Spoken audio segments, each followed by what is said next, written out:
Welcome back to the channel. It's Mark from PowerSonic and Apprentice 1-to-1. Today we are taking a look at some of the remedial work on one of the flood damaged properties I shared on the channel a while ago. So this is where I did a lot of the testing. I've already shown you around this place on that video, and I'll pop a link to that in the little top section of this video so you can go off and check that out should you wish. But we're here today, the rest of the team coming with me. We're going to swap out these lights. Obviously these have been very poorly terminated to start with, but regardless of that, they've been absolutely soaked. So they need changing, got them to sort out. This consumer unit is going to be changed, and the reason for that is we're rewiring sections of the cabling on these lighting circuits, and obviously they don't currently have RCD protection, so we're dropping down to some of the switch drops. I know technically speaking it is replacing sort of like for like, but even so, we want some RCD protection in there, so we're going to swap that out. It's also of an age where it's served its time, to be totally truthful, and with the addition of some RCBOs, we can get all of these circuits onto individual RCD protection. And obviously this is also type AC, so we can have a nice type A RCD protection built in. You can see that on there, if I can show you there. So it's just a better setup, and for all of the expense and trouble we're going to, it makes perfect sense to swap that out. The guys are also going to change a lot of the circuit accessories, so the socket fronts, like that one in that corner there that's been flooded. We've got hatches opened up all around the floors already for some of the rewiring that's been going on. More sockets to be changed, light switches, these pendants. Anywhere we've had some moisture ingress, we need to be changing all these and then matching up as best we can with what's existing. The kitchen is sort of a separate entity itself. This is going to get ripped out and redone. You'll have seen on the video I shared before these junction boxes that are original. This isn't any of our repair work. This is kind of how it was installed when it's rewired, and you can see it's just been laid across the back there. Mr. Mouse has had a little nibble, and after the flooding, moisture found its way into that little bits of nibbling, and we had issues with this kitchen circuit when we were trying to get the power on for the dry out phase. Yeah, that's kind of where we're at. I'm going to swap the consumer unit. Nathan and Matthew, who are imminently about to arrive, are going to get on with changing all the accessories. I'll jump in and out here and there. If I can get this set up somewhere where I can mount my camera and get some good footage of the board being swapped, we'll do that as well. Yeah, so let's get on with it. I've got a little temporary workstation set up outside. It's a beautiful bright sunny day, so I'll have to tempt myself in. You can see I'm set up down there with the old iPad, and yeah, let's get on with it. I'll zoom around when the guys are on with doing some bits and pieces themselves. I'll take you through the CU swap, obviously with our safe isolation. Remember the first video, we've got a main isolating switch out in the meter cabinet so we can get all that turned off, be entirely safe. And yeah, let's stop waffling, let's get on with some actual work. Catch up with you in a bit. Okay, so that's the board all sort of stripped out now. You'll see I've put the idents on the cables just to help later on, and I've bent over the smaller conductors so they can't fall off when I'm taking this off. That's the plan anyway. So we're going to pop this off the wall, get the new board on. Obviously you can see there are some other issues with this board, with the great big holes in the top. Obviously all this insulation out the wall that's fallen into it, and there was a bit of corrosion on some of the earth terminations as well, so it's long since due been replaced. So yeah, I'm going to get on with that, get the new one on the wall, and I'll show you how that comes together. Got Mattie and Nathan with me as well now. Don't know quite what they're on with. Matthew's doing up a light switch over there, so we're changing all these accessories out. You can see there's a new one gone on down there already. New light switch on over here. Nathan's busy upstairs. Zoom out a touch.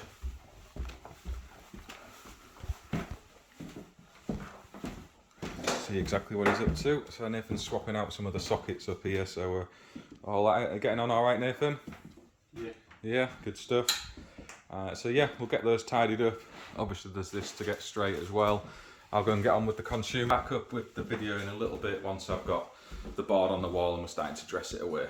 Okay, so we're about there now. You can see I've got the board dressed away. I've numbered up all of the circuits into this new board. I need to change the labelling on the top of these here because I've shuffled them around a little bit based on where the cables were coming into. It avoided having to extend the bonding cables out to the bonds. So I'll get all these labelled. I'll show you that done as well before I end the video.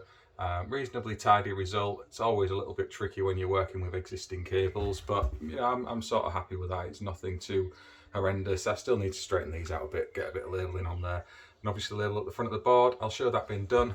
The guys have been busy. You'll see they've got the spotlights in place. They're all wired in a much nicer way now, so you can see we've got no basic insulation out on show anywhere. These spots do just clip off. You can see that there. That's why we've gone for them. So they have those little separating tags. I don't know if you can see that. So you can wire them already, and then they simply detach. So the plasterers will hopefully cut the holes out in the right place, and they just have to pop them back together. Easy as that. That's those ones. See some of the sockets and switches out here. Mattie and Nathan are just having a tidy up. So we've got all those swapped. See, we're all new everywhere now. Same upstairs. These pendants are all done, so we can get some power back on, give it all a good test, and make sure we're happy with it. But I'll show you that board all labelled up as well before we finish. Okay, you can see I've temporarily relabelled them. We're running out of tape, so I'm going to have to do that on my back. We're back here doing more bits and pieces, and I can sort the layout of this board out then. This is just to get some power on now so we can test it. I've labelled up the gas, water, rod, main earth, SPD, and this little link here so we can earth the case, because as I said, I've had to shuffle around the way this is laid out. That's the wholesaler issue, sending us RCBOs and a split load board, so we've had to work with what we've got. You see I've got the little yellow tags covering the buzz bar there. We're just about to go through some testing. This is still isolated outside. The breakers are in the on position because I've just been doing some dead tests. But yes, we can get this put back together now, get on with some live testing, and I'll show it with the front cover on to show you how we label up the board after the fact. Now we're on the 18th edition of the regs, and we don't have to put quite so many labels on the front cover. Okay, so you can see with these Defender boards, you get a nice serial number on them. They come with a little set of these earth magnets, and I've used one just to pop on the lid so it'll hold it open while I'm doing the little bits of labelling up. There's nothing worse than the lid popping on your head. Yeah, I've got that sort of done now. We've realised through the course of doing these work that the lights aren't actually split up and down. They are mixed front to back, so that was a mislabelling. And the same with the sockets as well, so we've just popped them as sockets because they're a bit higgledy-piggledy, and we don't want anyone thinking they're isolated when they're not. The utility sockets, we've got the SPD here, smoke alarms, lights, cooker, pretty straightforward, plenty of spare ways, loads of capacity in that board. Nice and roomy. As all I've got to do now is stick the little QR code on, because we don't need to pop any of our next test date labels on, nothing like that. So it's pretty straightforward for us in terms of labelling, and then obviously this is in like an entrance way, and people don't like to see stickers all over consumer units, so I think that's the reason they've done it. But yeah, we'll pop the QR code on. That's us kind of done with a consumer unit. Take you around the whole place and we'll show you what the guys have done, then we'll close the video up. Bear with me a sec. Okay, so I've popped upstairs. As you can see, we're going to have a look through what the guys have done. They've got the pendant up on the ceiling. Say the ceiling, it's obviously not up yet, but the pendant is ready. They've got the sockets swapped out here where we've had all that flood damage. A little bit of rewiring on those circuit drops as well. In the bathroom, you can see we've got a new light fitting up. There's still a bit of work to do in here because this ceiling is coming down as well. Obviously you can see it's pretty damp and flaky. Wasn't actually flooded, that one, it's just the extractor's not been working for that long. It's got a bit soggy. Out in the landing, you can see there's a new smoke alarm gone up, because the other one got a bit wet and wasn't working anyway. And equally in this bathroom, nice round bulkhead, just to make sure we're all safe and sound. We shoot downstairs. I think I showed you this already, but got the pendants changed, all the circuit accessories, boring basic stuff really, but it's done. And like I say, there's little hatches we've had to make just to swap out some of the cabling, so there was a few junction boxes lurking here and there. So we've got rid of those, made it all nice and safe. And yeah, we've got the spotlights in here on. You can see these are colour changing, so you can adjust the output on them. And the reason, the reason we did go for these over other options is the fact that it can be quite easily disconnected for the plasterers who are coming afterwards, so they don't have to be messing around with any of the electrics.